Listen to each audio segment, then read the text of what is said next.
Many people have long pointed fingers at Yoko Ono as the reason behind the Beatles' breakup, and for a time, even Paul McCartney seemed to agree with that sentiment. During the Get Back sessions, tensions among the band members were already running high. George Harrison was feeling overlooked, McCartney grew increasingly frustrated with the others' seeming lack of enthusiasm, and John Lennon was becoming irritated by Paul's controlling nature. Yoko Ono, in reality, didn't do anything overtly disruptive. She was simply present.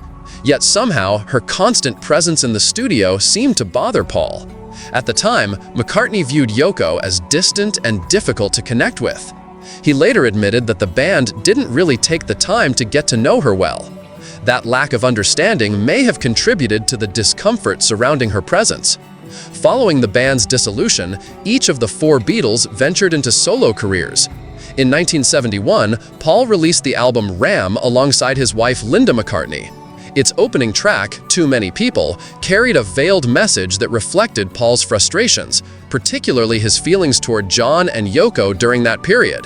The lyrics hinted at the idea of too many people interfering or offering unsolicited advice, with McCartney expressing the sentiment that he felt John and Yoko were trying to impose their views on everyone around them. He later explained that he didn't believe they had the right to direct others in how they should live or work. One particular lyric, Too Many People Preaching Practices, directly conveyed this frustration.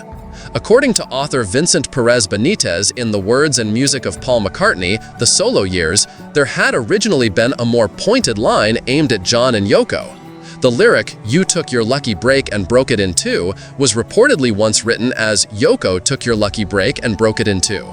It seems Paul had second thoughts and softened the message by removing Yoko's name before the final recording.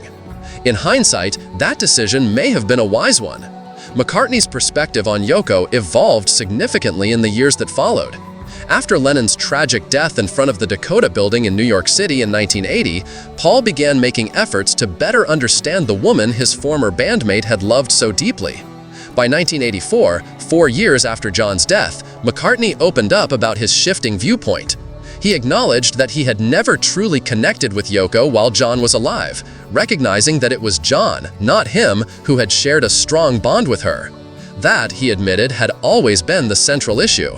Strangely, it wasn't until after John's death that Paul began reaching out.